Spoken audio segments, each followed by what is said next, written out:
Some stories start with a single moment that just changes everything. For S.R. Martin Jr., that moment was the sudden death of his father.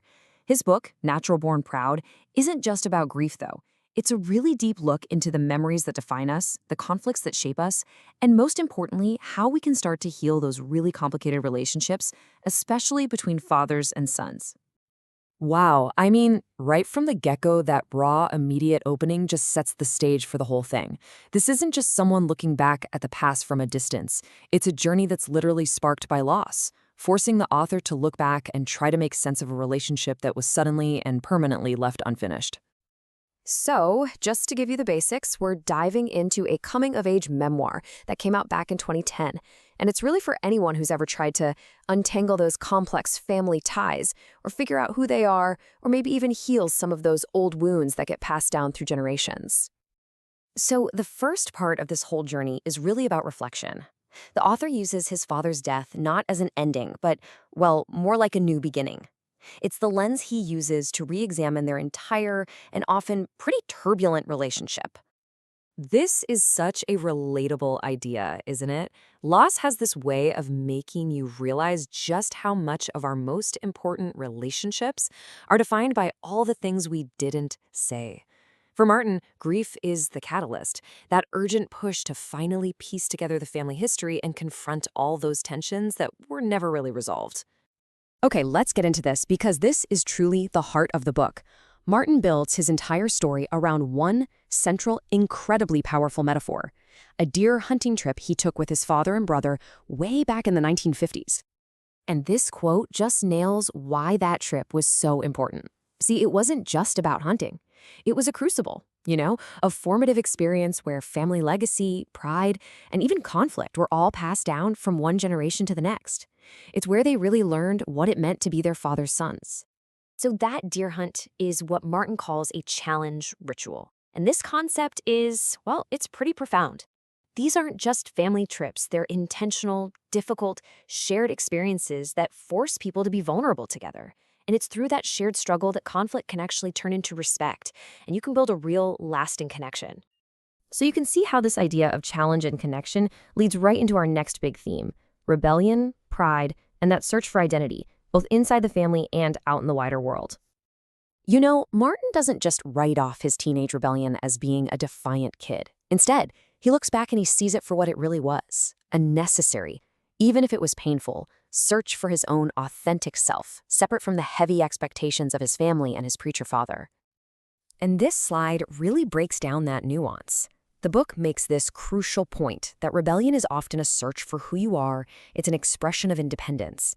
Sure, it might cause some temporary disappointment, but that's totally different from rejection, which is about denying family bonds, about animosity, about making a permanent break.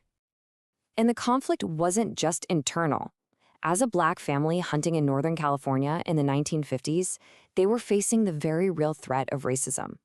And paradoxically, that shared adversity, that test of their family's dignity, became a really powerful force for unity, binding them together against a hostile world.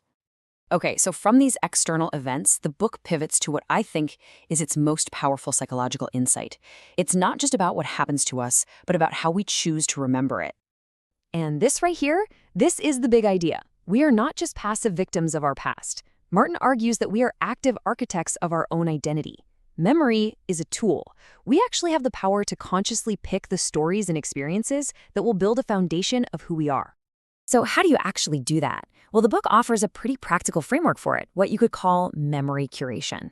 Step 1, acknowledge the past, the good and the bad, no judgment. Step 2, consciously select the defining stories that are going to serve you. And finally, step 3, use those chosen stories to actively architect the person you want to become. So after going through all these powerful themes of grief, family rituals, and memory, what's the final verdict? What's the big takeaway from Natural Born Proud? The final lesson is a really empowering one. It's that you can transform family conflict into a lasting connection. And you do it by taking part in those challenge rituals, those tough shared experiences, and by taking control of your own story through consciously curating your memories. All right, let's talk about what works and what maybe doesn't as much. The book's biggest strengths are for sure that central metaphor of the hunt and its deep, authentic insights. It gives you a real, actionable way to think about healing. On the flip side, its nonlinear, kind of dreamlike structure can feel a little unfocused at times, and it maybe could have used a bit more historical context. So, taking all of that into account, our final grade for Natural Born Proud is a solid 7.4 out of 10. That score really reflects its incredible emotional depth and practical wisdom, balanced against a structure that sometimes meanders a little. Now, if this exploration of family, identity, and memory really resonated with you, you're probably asking yourself, what should I read next? Well, we've got a couple of suggestions. You should definitely check out The Color of Water by James McBride, which also gets into that blend of family memoir and racial identity. And of course, Dreams from My Father by Barack Obama, another really powerful look at how family history and conflict shape who we ultimately become. In the end, Martin's memoir leaves us with a deeply personal and honestly empowering question.